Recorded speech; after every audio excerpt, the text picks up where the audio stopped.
Today's topic is Panchayats in British India. British India में आने के बाद पंचायत का डिक्लाइन हुआ था। उसके बाद उसका रिफॉर्म एंड कंट्रोल रिवाइवल हुआ था। उसके बारे में हम डिस्कस करेंगे how in British period panchayat work in India. Decline of village panchayats. In the British period, we see the decline of traditional village panchayat. क्योंकि after the fall of Mughal empire India में political instability increased हुई and many region जहाँ पे administrative confusion भी face कर रहे थे। पहले हमारा जो एग्रीकल्चर हुआ करता था वो कमर्शियलाइज नहीं था एंड फार्मर जो लोकल कंजम्पशन के लिए ही प्रोड्यूसिंग कर रहे थे। बट जब ब्रिटिश आए थे and traditional village panchayat fall हो रहे थे, at the same time agriculture became commercialised and जो फार्मर होते थे वो start producing for markets instead of just local consumption. And after, with the growth of communication, trade and external markets, old जो customs या tradition हुआ करते थे social structure का वो वीकन होना शुरू हो गया। एज ए रिजल्ट क्या हुआ, जो self sufficient and autonomous village panchayat हुआ करते थे वो ग्रेजुअली डिसइंटीग्रेटेड हो गया। British centralisation. ब्रिटिश पीरियड में पावर का सेंट्रलाइजेशन बहुत स्ट्रांग हो गया था। लाइक ब्रिटिश गवर्नमेंट ने रेवेन्यू के लिए डायरेक्ट कल्टीवेटर से डील करना शुरू कर दिया।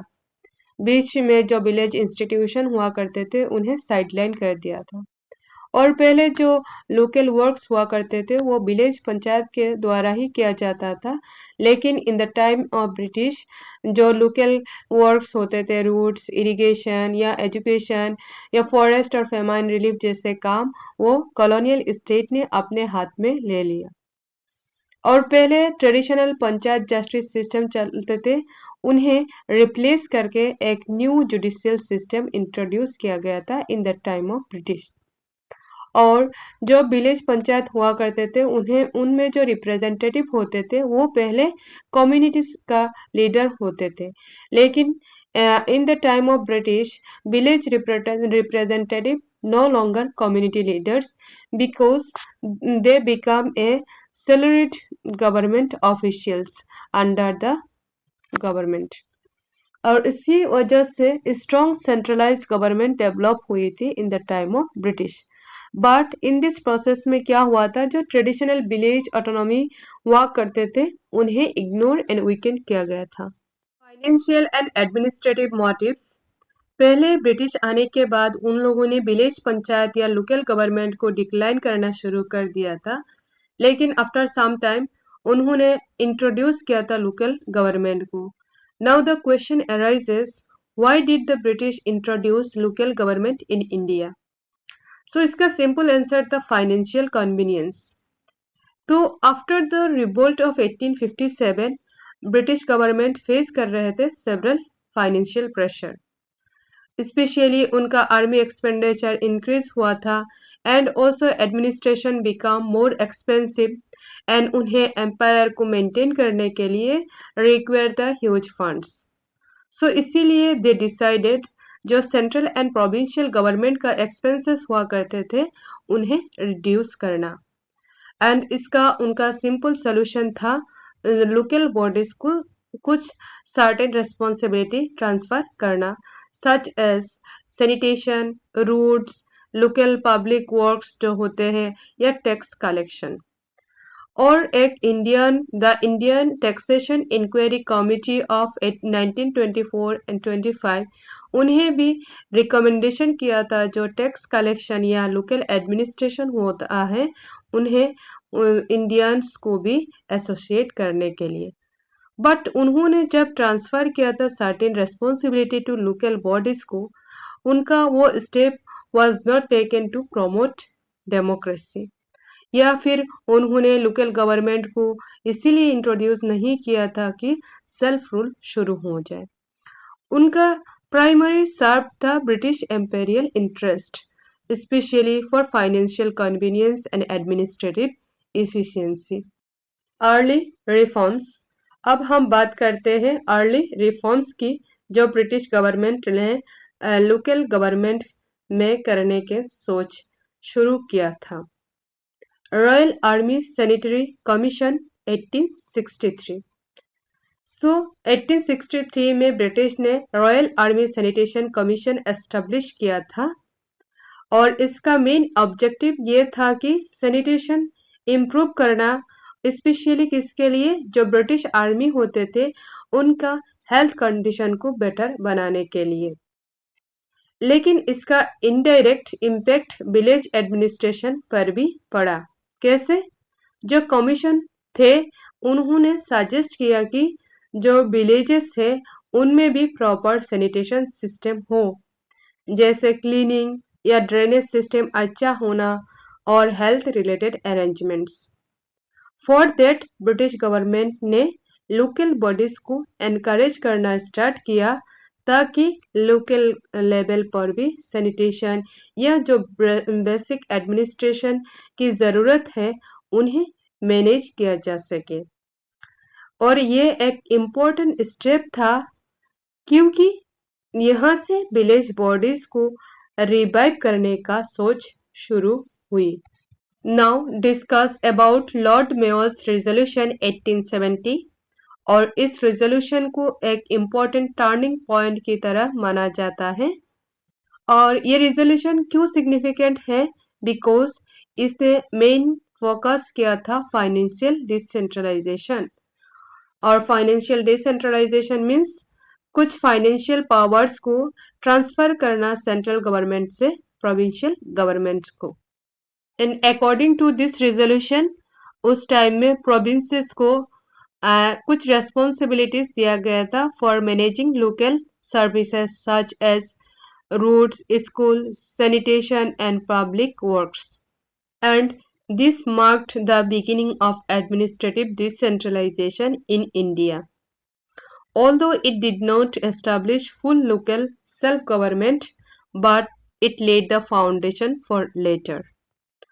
और उसे ये पहली बार था जब ब्रिटिश गवर्नमेंट ने ऑफिशियली एक्सेप्ट किया कि लोकल गवर्नेंस और डिसेंट्रलाइजेशन जरूरी है एफिशिएंट एडमिनिस्ट्रेशन के लिए। Now we come to a very important personality in the history of local self-government in India, and that is Lord Ripon, who is popularly known as the father of local self-government in India.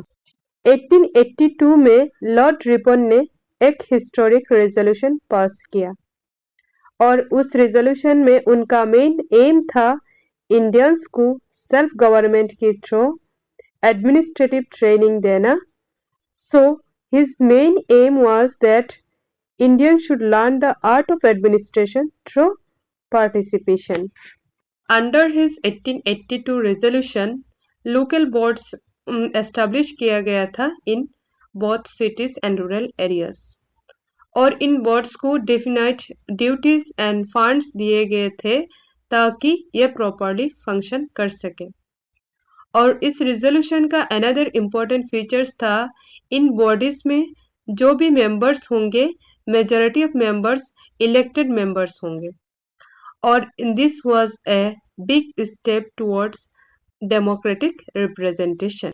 However, one important thing to remember, Ripon ने directly village panchayat पर ज़्यादा emphasise नहीं दिया और उसका main focus was more on district and municipal level rather than traditional village institutions.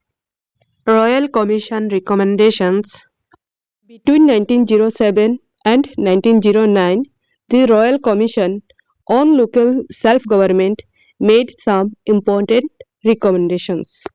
उन्होंने कहा कि विलेज ही एडमिनिस्ट्रेशन का बेसिक यूनिट होना चाहिए और every village should have a panchayat and the जो मेजॉरिटी ऑफ मेंबर होंगे they should be elected and this mean that people would choose their own representatives. The commission also suggested जो government होंगे उनका control limited होना चाहिए so that panchayats could function more independently.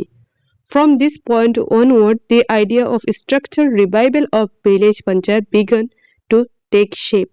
Rule of national movement national movement ने self government को strong support दिया like 1909 Lahore session में गोखले और तिलक ने सेल्फ गवर्नमेंट की डिमांड रेज की and also non cooperation movement के टाइम गांधी जी ने ब्रिटिश कोर्ट्स का बॉयकट करने को कहा इससे विलेज पंचायत का रिवाइवल हुआ और जो पहले लोकल डिस्प्यूट सेटलमेंट हुआ करते थे वो फिर से शुरू हुआ इस तरह नेशनल मूवमेंट ने ग्रासरूट डेमोक्रेसी को स्ट्रेंथन किया Montego Chelmsford and later acts.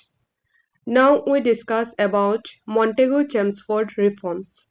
1917 में मॉन्टेगो डिक्लेरेशन आया और जिसमें ब्रिटिश गवर्नमेंट ने प्रॉमिस किया कि इंडिया में gradual development of self government होगा दैट मीन्स दैट अब इंडियन एडमिनिस्ट्रेशन में इंडियंस का ज़्यादा पार्टिसिपेशन दिया जाएगा और ये एक इम्पोर्टेंट स्टेप था रेस्पॉन्सिबल गवर्नमेंट की डायरेक्शन में now we talk about government of India act 1919 जिसमें लोकल सेल्फ गवर्नमेंट को प्रोविंशियल ट्रांसफर्ड सब्जेक्ट बना दिया अब इसका मतलब समझो जो डायरेक्ट सिस्टम लाया गया था 1919 में तो उसमें सब्जेक्ट को दो पार्ट में डिवाइड किया गया था एक रिजर्व सब्जेक्ट और एक transfer subject reserve subject means जो गवर्नर और ब्रिटिश ऑफिशियल्स होंगे उनके कंट्रोल में ही थे और जो ट्रांसफर सब्जेक्ट थे वो जो इलेक्टेड इंडियन मिनिस्टर होंगे उनको दिया गया था तो जब local self government transfer subject बना दिया इसका मतलब ये है कि अब पंचायत और लोकल बॉडीज का जो मैटर होंगे वो इंडियन मिनिस्टर हैंडल करेंगे ना कि directly British officials after that क्या हुआ डिफरेंट प्रोविंसेस ने खुद का ओन पंचायत एक्ट्स इनैक्ट किया और चेयरमैन इलेक्टेड होने लगे और इलेक्टोरेट भी एनलार्ज किया गया and it was an important and structured step towards the revival of Panchayati Raj in India now lastly government of India act 1935 government of India act 1935 ने village panchayat को expand करने का अटेम्प्ट किया और उनका स्ट्रक्चर को थोड़ा और डेमोक्रेटिक करने की बात की हाउएवर रियलिटी में इसका मेजर इम्पैक्ट नहीं रहा क्योंकि British control was strong still finance were weak the reform was short lived so we can say the 1935 act promised expansion but delivered little limited transformation